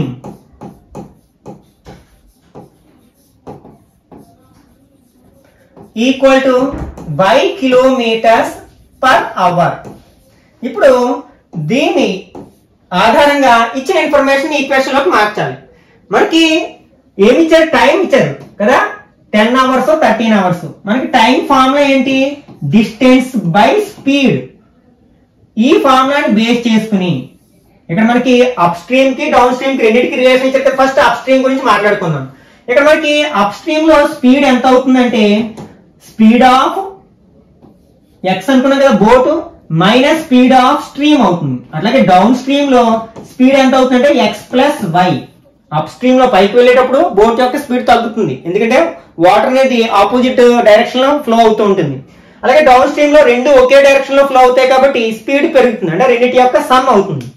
కాబట్టి first up stream లో పట్టే time ఎంత, distance ఎంత మనకి 30 kilometers by distance by time. Up stream లో speed ఎంత అనుకున్నాం? X minus Y plus మళ్ళీ డౌన్ స్ట్రీమ్ లో ఎన్ని కిలోమీటర్స్ డిస్టెన్స్? 44 kilometers. అప్పుడు స్పీడ్ ఎంత ఉంటుంది? X plus Y. ఇలా టోటల్ రెండిటికి అప్ స్ట్రీమ్ లో వెళ్ళి డౌన్ స్ట్రీమ్ లో రావడానికి ఎంత టైం పట్టింది? 10 hours. ఇది ఫస్ట్ ఈక్వేషన్. మరి సెకండ్ ఈక్వేషన్ ఏంటి? ఇక్కడ అప్ స్ట్రీమ్ లోనేమో 40 kilometers అంటే 40, డిస్టెన్స్ ఏమో 40, స్పీడ్ ఏంటి? X minus Y. అలాగే డౌన్ స్ట్రీమ్ లో 55 kilometers బై స్పీడ్ ఎంత అవుతుంది? X plus Y. ఎన్ని అవర్స్ పడుతుంది? 13 hours. ఇది మనకు కావాల్సిన pair of linear equations in 2 variables అవుతుంది అన్నమాట. అట్లాగే మనకి pair of linear equations in 2 variables లో కోఎఫిషియెంట్స్ యొక్క రేషియోకి మధ్య ఉండే రిలేషన్ బట్టి కూడా మనకి క్వశ్చన్స్ అడగడానికి అవకాశం ఉంది. మనకి pair of linear equations in 2 variables యొక్క జనరల్ ఫార్మ్ ఏమవుతుందంటే a1x plus b1y plus c1 equal to 0. Next a2x plus b2y plus c2 equal to 0. ఇది pair of linear equations in 2 variables యొక్క జనరల్ ఫార్మ్. ఇప్పుడు ratios అంటే x యొక్క coefficients ratio తీసుకున్నట్లయితే a1 by a2, అలాగే y యొక్క coefficients ఏంటి? b1, ఆ రేషియో తీసుకుంటే b2.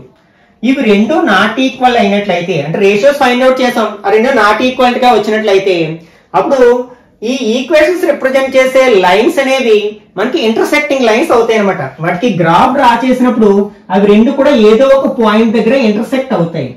ఓకే, కాబట్టి వాటికి ఎన్ని సొల్యూషన్స్ ఉంటాయంటే ఈ రెండింటికి కామన్ పాయింట్ ఒకటే ఉంటుంది కదా, కాబట్టి వన్ సొల్యూషన్ ఉంటుంది. దీని మీద బేస్ చేసుకుని కూడా క్వశ్చన్స్ అడగవచ్చు. అంటే a1/a2 not equal to b1/b2 వచ్చినప్పుడు ఆ ఈక్వేషన్స్ రిప్రజెంట్ చేసే స్ట్రైట్ లైన్స్ అనేవి ఇంటర్సెక్టింగ్ లైన్స్ అవుతాయి.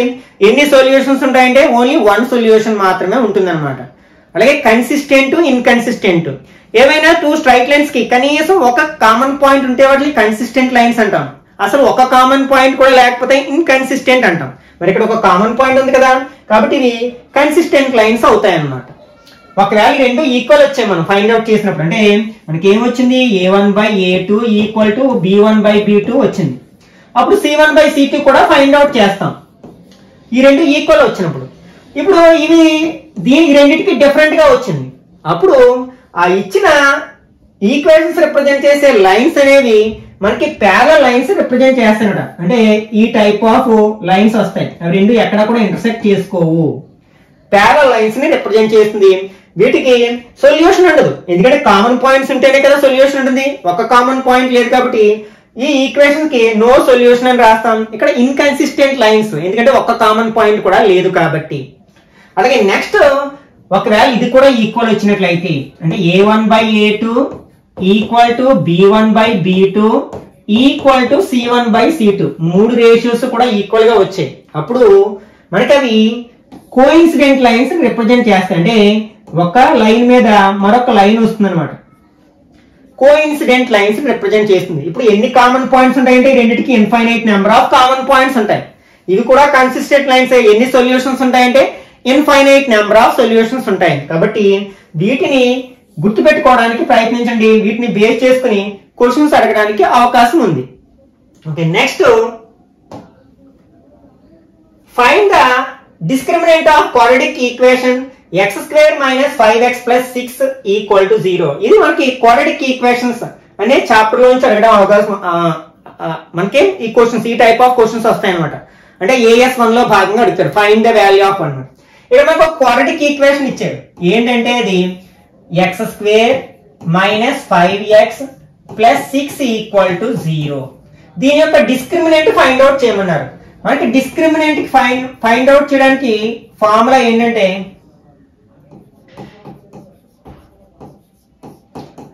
b² - 4ac అన్నమాట. దీన్ని డిస్క్రిమినెంట్ ఆఫ్ క్వాడ్రాటిక్ ఈక్వేషన్ అంటాం.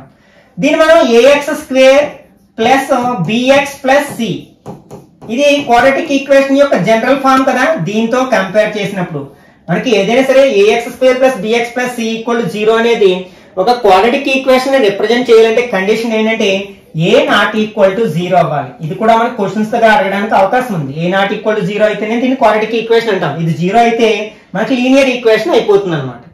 ఓకే, ఇక్కడ b వాల్యూ ఎంత అంటే -5 కదా, కాబట్టి b ప్లేస్ లో -5 రాస్తాం. స్క్వేర్ ఉంది, -4ac. a అంటే x² యొక్క కోఎఫిషియంట్ ఏం లేదు కాబట్టి 1 రాస్తాం. c అంటే కాన్స్టెంట్ c. సింప్లిఫై చేసినట్లయితే -5 × -5 25 అవుతుంది. -4 × 1 4 6 24. మైనస్ చేస్తే ఎంత వచ్చింది, 1. ఇది డిస్క్రిమినెంట్ అవుతుంది. మళ్ళీ ఈ డిస్క్రిమినెంట్ బేస్ చేసుకుని మనకి నేచర్ ఆఫ్ ద రూట్స్ గురించి క్వశ్చన్స్ అడగడానికి అవకాశం ఉందన్నమాట. అదేంటంటే మనం b² - 4ac value find out చేసాం. ఒకవేళ దీని వాల్యూ 0 వచ్చింది, అప్పుడు ఇచ్చిన క్వాడ్రాటిక్ ఈక్వేషన్ యొక్క రూట్స్ ఎలా ఉంటాయంటే ఈక్వల్ రియల్ రూట్స్ ఉంటాయి అనమాట. అంటే ఈక్వల్ నెంబర్స్ అవుతాయి, అవి real numbers, real and equal.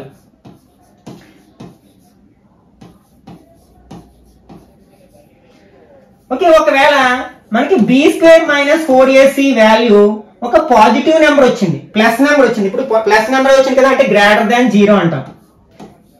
అప్పుడు రూట్స్ ఎలా ఉంటాయంటే రియల్ అండ్ అన్ఈక్వల్, రెండు రియల్ నెంబర్స్ అవుతాయి కానీ 2 డిఫరెంట్ అనమాట. దాన్ని డిస్టింక్ట్ రూట్స్ అంటాం అనమాట. డిస్టింక్ట్ అంటే డిఫరెంట్ గా ఉండే రూట్స్, రియల్ అండ్ డిస్టింక్ట్. అంటే దీన్ని మనం ఏంటో అన్ఈక్వల్ అని కూడా అంటాం. ఒకవేళ మనకి b² - 4ac అనేది <0 ఒక నెగిటివ్ నెంబర్ వచ్చినట్లయితే అప్పుడు imaginary numbers or complex numbers అన్న, నో రియల్ రూట్స్ అని కూడా అంటాం అన్నమాట. నో రియల్ రూట్స్ అంటే మనకి ఇచ్చిన క్వాడ్రాటిక్ ఈక్వేషన్ కి రియల్ రూట్స్ ఉండవు అన్నమాట. ఇవి కూడా గుర్తుపెట్టుకోవడానికి ప్రయత్నించండి. Okay, next 16th one.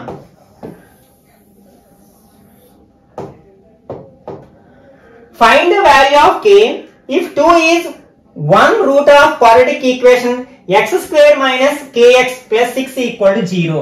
Okay, ఇక్కడ ఒక క్వాడ్రాటిక్ ఈక్వేషన్ ఇచ్చారు. ఏంటంటే x square minus kx plus 6 equal to 0. దీనికి మాక్సిమం ఎన్ని జీరోస్ ఉంటాయి? 2 జీరోస్ ఉంటాయి. డిగ్రీ 2 కదా. ఆ 2 జీరోస్ లో ఒక జీరో అనేది 2 అయినట్లయితే k వాల్యూ ఫైండ్ అవుట్ చేయమండి. అసలు జీరో అంటే ఏంటి? మనకి క్వాడ్రాటిక్ ఈక్వేషన్ లో వేరియబుల్ ప్లేస్ లో ఏ నెంబర్ రాసినప్పుడు ఆ క్వాడ్రాటిక్ ఈక్వేషన్ యొక్క LHS RHS లో ఈక్వల్ అవుతాయో దాన్ని మనం zero of the root of the quadratic equation అంటాం. అంటే దాన్ని సాటిస్ఫై చేస్తున్నాడు. కాబట్టి ఈ వాల్యూని తీసుకెళ్లి ఇందులో సబ్స్టిట్యూట్ చేసినట్లయితే ఈక్వేషన్ సాటిస్ఫై అవుతుంది. కాబట్టి సబ్స్టిట్యూట్ చేద్దాం. అంటే x ప్లేస్ లో మనం ఏం రాయాలి? 2 రాయాలి. 2 square minus k into 2 plus 6 equal to 0 అవ్వాలి. సింప్లిఫై చేసినట్లయితే 2 స్క్వేర్ అంటే 2 2s are 4 minus 2 into k 2k plus 6 equal to 0. ఇవి రెండు లైక్ టర్మ్స్ అంటే కాన్స్టెంట్ టర్మ్స్ కాబట్టి వాటిని యాడ్ చేయొచ్చు, సబ్ట్రాక్ట్ చేయొచ్చు. ఒకే సైన్ ఉన్నాయి కాబట్టి యాడ్ చేస్తే 4 ప్లస్ 6 ఎంత అవుతుంది? 10 మైనస్ 2k ఈక్వల్ టు 0 అవుతుంది. ఈ 10 ని RHS లోకి తీసుకెళ్ళినట్లయితే minus 2k equal to minus 10 అవుతుంది. మైనస్ తో మల్టిప్లై చేసినట్లయితే రెండు ప్లస్ అయిపోతాయి. ఈ 2 ఇక్కడ మల్టిప్లై చేస్తుంది కాబట్టి RHS లోకి తీసుకెళ్తే డివైడ్ చేస్తుంది కదా, అంటే బై 2 అవుతుంది. 2 టేబుల్ 10 లో ఎన్ని టైమ్స్ పోతుంది? 5 టైమ్స్. కాబట్టి k ఈక్వల్ టు 5 అవుతుంది అన్నమాట.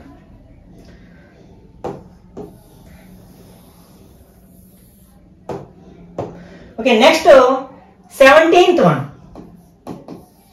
ఇక్కడ ఒక క్వాడ్రాటిక్ ఈక్వేషన్ ఇచ్చారు. x square minus 4√3x plus 9 equal to 0.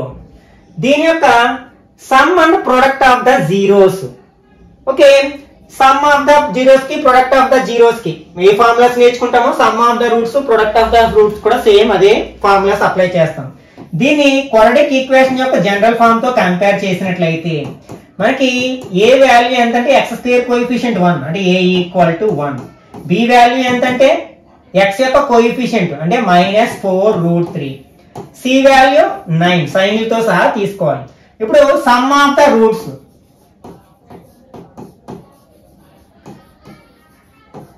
Equal to దీన్నే మనం ఆల్ఫా ప్లస్ బీటా అంటాం. అంటే మనకి పాలినామియల్ అయితే జీరోస్ అంటాము, క్వాడ్రాటిక్ ఈక్వేషన్ అయితే రూట్స్ అంటాం, అంతే తేడా.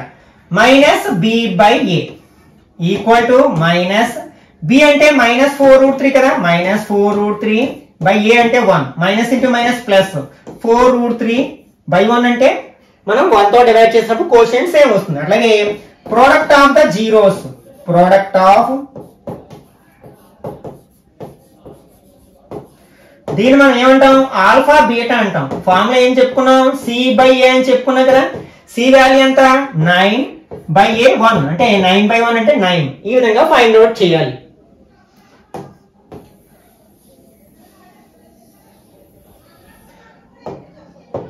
Okay, next 18th one. Find the value of p if a quadratic equation 2x square minus px plus 8 equal to 0. అంటే దీని యొక్క రూట్స్ ఈక్వల్ గా ఉన్నట్లయితే రియల్ అండ్ ఈక్వల్ ఎప్పుడవుతాయి? B square minus 4ac value 0 అయినప్పుడు మనకి ఈక్వల్ రూట్స్ వస్తాయి. కాబట్టి దీన్ని డిస్క్రిమినెంట్ 0 అవ్వాలి. అంటే B square minus 4ac value 0 అవ్వాలి. ఓకే, దీన్ని క్వాడ్రాటిక్ ఈక్వేషన్ యొక్క జనరల్ ఫామ్ తో కంపేర్ చేసినట్లయితే ఏ ప్లేస్ లో ఎంత ఉంది? 2 ఉంది. బి ప్లేస్ లో మైనస్ p ఉంది. సి ప్లేస్ లో 8 ఉంది. ఇందులో సబ్స్టిట్యూట్ చేసినట్లయితే అంటే minus p square minus 4ac A value ఎంత? 2. C value 8 equal to 0. దీన్ని సింప్లిఫై చేస్తే మనకి p వాల్యూ వస్తుంది. మైనస్ p స్క్వేర్ చేస్తే ప్లస్ p స్క్వేర్ అయిపోతుంది కదా. Minus 4 2s are 8, 8 8s are 64 equal to 0. ఇప్పుడు 64 ని మనం RHS లోకి తీసుకెళ్ళినట్లయితే p square equal to plus 64 అవుతుంది. స్క్వేర్ ని RHS లోకి తీసుకెళ్తే స్క్వేర్ రూట్ అవుతుంది. అంటే p equal to square root of 64. 64 యొక్క స్క్వేర్ రూట్ ఎంత అంటే ప్లస్ ఆర్ మైనస్ 8 అంటే 8 అయినా కావచ్చు మైనస్ 8 అయినా కావచ్చు. ఎందుకంటే ప్లస్ 8 ని స్క్వేర్ చేసినా 64 వస్తుంది, మైనస్ 8 ని స్క్వేర్ చేసినా కూడా 64 వస్తుంది. కాబట్టి ఎయిదర్ ప్లస్ 8 ఆర్ మైనస్ 8 అవుతుంది అనమాట. నెక్స్ట్ ఇవి మనకి కోఆర్డినేట్ జామెట్రీ అనే చాప్టర్ నుంచి అడిగే క్వశ్చన్స్ అనమాట. Okay, first the statement type question. Statement 1, the slope of the line joining the points 3, -2, -6, -2 is 0. అంటే 3, -2 అండ్ -6, -2 అనే పాయింట్స్ ని జాయిన్ చేయగా ఫామ్ అయిన లైన్ సెగ్మెంట్ యొక్క స్లోప్ అనేది 0 అవుతుంది అన్నాడు. మనకి స్లోప్ ఫైండ్ అవుట్ చేయడానికి ఒక ఫార్ములా నేర్చుకుంటాం. స్లోప్ దీన్ని m అనే లెటర్ తో రిప్రజెంట్ చేస్తాం. ఫార్ములా ఏంటంటే y2 - y1 by x2 - x1. ఇది x1 y1 x2 y2 అనుకున్నట్లయితే ఇందులో సబ్స్టిట్యూట్ చేస్తే y2 అంటే -2 మైనస్ y1 అంటే -2 by x2 - x1 -6 -3. Okay, -2 minus into minus plus అవుతుంది, +2 by -9 రెండు నెగిటివ్ కే కాబట్టి యాడ్ చేస్తాం. -2 + 2 ఎంత అవుతుంది? 0 అయిపోతుంది కదా. 0 by -9, 0 by ఎనీథింగ్ ఈజ్ 0. కాబట్టి ఇచ్చిన ఫస్ట్ స్టేట్మెంట్ అనేది ఇది కరెక్ట్ స్టేట్మెంట్ అవుతుంది. ఇంకా second statement, the mid point of the line joining the points 3, -2 and -6, -2 ఈ రెండింటిని జాయిన్ చేసే లైన్ సెగ్మెంట్ యొక్క మిడ్ పాయింట్ -3/2, -2 అవుతున్నాడు. యాక్చువల్గా మిడ్ పాయింట్ ఫైండ్ అవుట్ చేయడానికి మనం ఫార్ములా ఏం చెప్పుకుంటాం? మనం x1 + x2/2, y1 + y2/2. ఇది మిడ్ పాయింట్ ఫైండ్ అవుట్ చేయడానికి ఉపయోగించే ఫార్ములా. ఇది x1 y1 x2 y2 అనుకున్నట్లయితే ఇందులో సబ్స్టిట్యూట్ చేసినట్లయితే x1 అంటే 3 ప్లస్ x1 అంటే x2 అంటే -6/2, y1 అంటే -2 ప్లస్ y2 అంటే -2/2. సింప్లిఫై చేసినట్లయితే డిఫరెంట్ సైన్స్ ఉన్నాయి కాబట్టి సపరేట్ చేస్తాం. -6 + 3 ఎంత అవుతుంది? -3/2 అవుతుంది. అలాగే రెండు సేమ్ సైన్ ఉన్నాయి. -2 ఏమవుతుంది? -4/2 అవుతుంది. 2 టేబుల్ 4 లో 2 టైమ్స్ అంటే -3/2, -2 వచ్చింది. ఇచ్చింది -3/2, -2నే కదా. కాబట్టి సెకండ్ స్టేట్మెంట్ కూడా కరెక్టే అన్నమాట. అంటే ఇక్కడ మనకి ఏది ఆన్సర్ అవుతుంది? Both statements are true. అంటే ఫస్ట్ ఆప్షన్ అనేది కరెక్ట్ వన్ అవుతుంది అన్నమాట.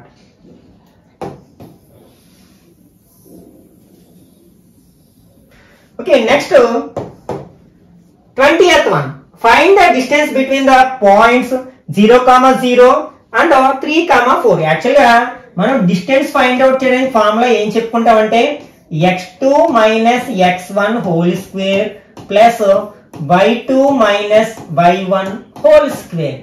కానీ ఇదేంటి మనకి ఆరిజిన్ నుంచి ఇది ఆరిజిన్ నుంచి ఏ పాయింట్ కి, ఫర్ ఎగ్జాంపుల్ ఆరిజిన్ నుంచి మనకి a, b అనే పాయింట్ కు ఉండే డిస్టెన్స్ ఏమవుతుందంటే డైరెక్ట్ గా మనం √a² + b² ఈ ఫార్ములా వాడేసుకోవచ్చు అనమాట. అంటే ఇక్కడ మనకి ఆరిజిన్ నుంచి 3, 4 అనే పాయింట్ కు ఉండే డిస్టెన్స్ ఏమవుతుంది? డైరెక్ట్ గా a² + b² అంటే 3² + 4² అవుతుంది. ఈ ఫార్ములా అప్లై చేసినా మనకి ఆన్సర్ వస్తుంది. ఏంటి 0, 0 నేమో x1 y1 అని, దీనేమో x2 y2 అనుకుని ఈ ఫార్ములా వాడినా మనకి ఆన్సర్ వచ్చేస్తుంది. అయితే మనం 1 మార్క్ వస్తుంది కాబట్టి వీలైనంత తొందరగా చేయాలి కాబట్టి ఈ ఫార్ములా వాడుకోవచ్చు. దిస్ ఈక్వల్ టు √3² అంటే 9, 4² అంటే 16.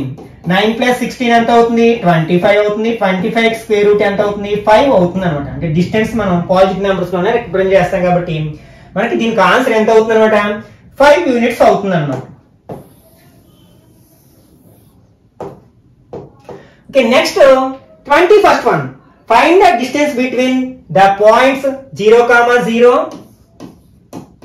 and sin theta cos theta. మనకి ఇట్లా రెండు చాప్టర్స్ ని లింక్ చేస్తూ క్వశ్చన్స్ అడగడానికి ఎక్కువగా అవకాశం ఉంది ఇందులో 1 మార్క్ క్వశ్చన్స్ లో. కాబట్టి ఈ క్వశ్చన్ ఆన్సర్ చేయాలంటే ఇటు కోఆర్డినేట్ కి సంబంధించిన కాన్సెప్ట్ తెలియాలి, అలాగే కోఆర్డినేట్ జామెట్రీకి సంబంధించిన కాన్సెప్ట్, అటు ట్రిగ్నామెట్రీకి సంబంధించిన కాన్సెప్ట్ తెలిస్తేనే ఈ టైప్ ఆఫ్ క్వశ్చన్స్ ని ఆన్సర్ చేయగలుగుతాం. ఇప్పుడే చెప్పుకున్నాం కదా ఆరిజిన్, ఇది ఆరిజిన్, ఇదేమో ఒక పాయింట్, ఇది ఏ బి అనుకుంటే అప్పుడు మనకి డిస్టెన్స్ ఫైండ్ అవుట్ చేయడానికి ఫార్ములా ఏం చెప్పుకున్నాం, డైరెక్ట్ గా square root of A square plus B square అని చెప్పుకున్నాం. లేకపోతే ఫస్ట్ ఫార్ములా వాడేసేస్తాం, square root of x2 minus x1 whole square, అప్పుడు కూడా ఇదే వస్తుంది answer. Square root of A అంటే ఇక్కడ ఏంటి sine theta whole square plus B అంటే cos theta whole square. This equal to square root of sine థీటాని స్క్వేర్ చేస్తే ఎలా రాస్తాం మనం, సైన్ స్క్వేర్ థీటా అని రాస్తాం. కాస్ థీటాని స్క్వేర్ చేసి ఎలా రాస్తాం మనం, కాస్ స్క్వేర్ థీటా అని రాస్తాం. మనం ట్రిగనోమెట్రీ లో ఒక ఐడెంటిటీ నేర్చుకుంటాం, sine square theta plus cos square theta value 1 అని. కాబట్టి దీని వాల్యూ 1 రాసేసేయచ్చు. స్క్వేర్ రూట్ ఆఫ్ 1 అంటే ఎంత అవుతుందట, 1 అవుతుంది. Next 22nd one, find the midpoint of the line joining the points sin square theta, secant square theta and cosecant square theta minus tan square theta. ఇక్కడ మనకి 2 points ఇవ్వడం జరిగింది. First point ఏమో sin square theta, secant square theta. Second point cos square theta minus tan square theta. Okay, వీటి యొక్క mid point ని find out చేయమన్నారు. మనకి మిడ్ పాయింట్ ఫైండ్ అవుట్ చేయడానికి ఆల్రెడీ ఇంతకు ముందు ఒక ఫార్ములా చెప్పుకున్నాం కదా, ఏంటది మనకి x1 plus x2 by 2 y1 plus y2 by 2. ఇది x1 y1 అనుకుంటాం, x2 y2 అనుకుంటాం. వీటిని సబ్స్టిట్యూట్ చేసినట్లయితే x1 అంటే ఏంటి, sine square theta plus x2 అంటే cos square theta by 2. Next y1 secant square theta plus y2 minus tan square theta by 2. మనకి ఇది ఒక ఐడెంటిటీ, ఇప్పుడే చెప్పుకున్నాం కదా, దీని వాల్యూ ఎంత 1 కదా, sin square theta plus cos square theta 1 by 2. secant square plus into minus minus అవుతుంది, secant square theta minus tan square theta value కూడా 1. మనం ట్రిగనోమెట్రీ లో నేర్చుకుంటాం కదా ఐడెంటిటీస్ లో. కాబట్టి 1 by 2 అంటే మిడ్ పాయింట్ ఏమవుతుంది అనమాట, 1 by 2 1 by 2 అవుతుంది అనమాట. Okay, next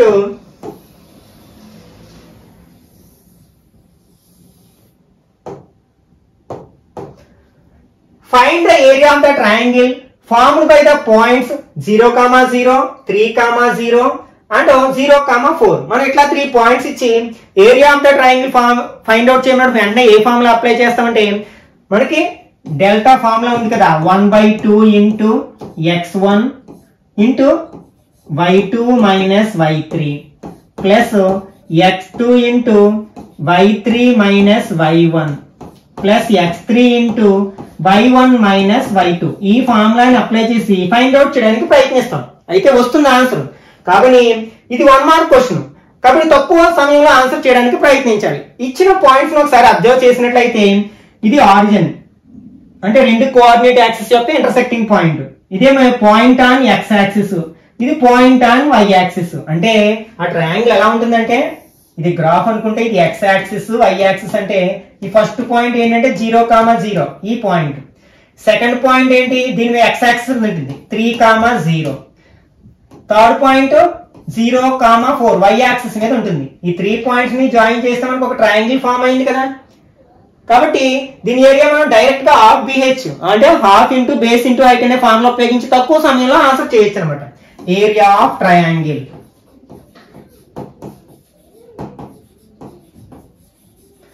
equal to formula ఏం చెప్పుకున్నాం, హాఫ్ BH. BH అంటే బేస్ హైట్, ఆ రెండు ఒకదానికి ఒకటి పర్పెండిక్యులర్ గా ఉండాలి. ఇది బేస్ అయితే ఇది హైట్ అవుతుంది. ఇందులో మనకి x కోఆర్డినేట్ ఏంటి 3 కదా, ఇది మనకి ఇది బేస్ అవుతుంది. ఇందులో y కోఆర్డినేట్ 4 కాబట్టి ఇది హైట్ అవుతుంది అనమాట. ఇందులో రాసేసినట్లయితే 1/2 ఇంటూ ఇక్కడ బేస్ ఎంత మనకి 3 ఇంటూ హైట్ 4. 2 టేబుల్ 4 లో 2 టైమ్స్ పోతుంది. 3 2s are 6 square units. Okay, అట్లాగే మనకి ఈ కోఆర్డినేట్ జామెట్రీలో ఒక 6, 7 to 8 ఫార్ములాస్ ఉన్నాయి. వాటిని నేర్చుకోండి, ఎందుకంటే వాటిని బేస్ అయ్యి మనకి క్వశ్చన్స్ అడగడానికి అవకాశం ఉందన్నమాట. పాయింట్ ఆఫ్ ట్రైసెక్షన్ అంటే ఏంటి, మనకి ఏదైనా ఇచ్చిన ఒక లైన్ సెగ్మెంట్ ని 3 ఈక్వల్ పార్ట్స్ గా డివైడ్ చేసే పాయింట్స్ ని పాయింట్స్ ఆఫ్ ట్రైసెక్షన్ అంటాం. అంటే ఒక లైన్ సెగ్మెంట్ ని 1:2 రేషియోలోని అలాగే 2:1 రేషియోలో డివైడ్ చేసే పాయింట్స్ 2 ఉంటాయి కదా, వాటిని మనం పాయింట్స్ ఆఫ్ ట్రైసెక్షన్ అంటాం. అలాగే సెంట్రాయిడ్, వాట్ ఈజ్ సెంట్రాయిడ్ అంటే the intersecting points of medians of a triangle is called centroid. దాన్ని కూడా బేస్ చేసుకుని క్వశ్చన్ అడగొచ్చు అనమాట. అంటే మీడియన్ అంటే తెలుసు కదా, ఒక ట్రయాంగిల్ ఉంది. ఫర్ ఎగ్జాంపుల్ ఏబిసి అనేది ఒక ట్రయాంగిల్. ఈ బీసీ యొక్క మిడ్ పాయింట్ డి అనుకున్నట్లయితే ఈ ఆపోజిట్ వెక్టర్స్ ని దీంతో జాయిన్ చేయగా ఫామ్ అయిన లైన్ సెగ్మెంట్ ని మీడియన్ అంటాం అనమాట. ఇట్లాంటివి మనకి ఎన్ని డ్రా చేయొచ్చు అంటే ఒక ట్రయాంగిల్ కి 3 మీడియన్స్ డ్రా చేయొచ్చు. ఆ 3 మీడియన్స్ కూడా ఒకే ఒక పాయింట్ దగ్గర మీట్ అవుతాయి. ఏ ట్రయాంగిల్ అయినా కావచ్చు, ఏ టైప్ ఆఫ్ ట్రయాంగిల్ అయినా సరే మీడియన్స్ 3 కూడా ఒకే ఒక పాయింట్ దగ్గర మీట్ అవుతాయి. అట్లా మీట్ అయ్యే లైన్స్ ని ఏమంటాం మనం? మనకి కాన్కరెంట్ లైన్స్ అంటాం. 9th క్లాస్ లో నేర్చుకుంటాం కదా, ఇవి కాన్కరెంట్ లైన్స్ అనమాట. ఈ పాయింట్ ఆఫ్ కాన్కరెన్స్ ని మనం సెంట్రాయిడ్ అంటాం. దీన్ని G తో రిప్రజెంట్ చేస్తాం. మనకి సెంట్రాయిడ్ అనేది ప్రతి మీడియన్ ని 2:1 రేషియోలో డివైడ్ చేస్తుంది. ఇది కూడా ఇంపార్టెంట్ పాయింట్ అనమాట. 2:1 అనే రేషియోలో ప్రతి మీడియన్ ని కూడా మనకి సెంట్రాయిడ్ డివైడ్ చేస్తుంది. ఇట్లాంటి కొన్ని కాన్సెప్ట్ ని గుర్తుపెట్టుకోవడానికి ప్రయత్నించండి. ఓకే, అంటే ఇక్కడ మనం మొత్తం 12 క్వశ్చన్స్ లో 6 క్వశ్చన్స్ అంటే 6 చాప్టర్ నుంచి వచ్చే 6 క్వశ్చన్స్ ఎలా ఆన్సర్ చేయాలనేది ఈ పార్ట్ లో డిస్కస్ చేయడం జరిగింది. ఇప్పుడు మనం డిస్కస్ చేసిన ఈ కాన్సెప్ట్ ని బేస్ చేసుకుని మీరు కూడా ఓన్ గా వెరీ షార్ట్ ఆన్సర్స్ క్వశ్చన్స్ ని ఆన్సర్ చేయడానికి ప్రయత్నించండి. నెక్స్ట్ పార్ట్ లో మిగిలిన 6 క్వశ్చన్స్ అంటే ఏ చాప్టర్ నుంచి వస్తాయి, వాటిని ఎలా ఆన్సర్ చేయాలనేది డిస్కస్ చేద్దాం. ఈ వీడియో నచ్చినట్లయితే లైక్ చేయండి, అలాగే మీ ఫ్రెండ్స్ కూడా షేర్ చేయండి. ఇట్లాంటి మరిన్ని వీడియోస్ కోసం ఛానల్ ని సబ్స్క్రైబ్ చేసుకుని రెగ్యులర్ గా ఫాలో అవ్వండి.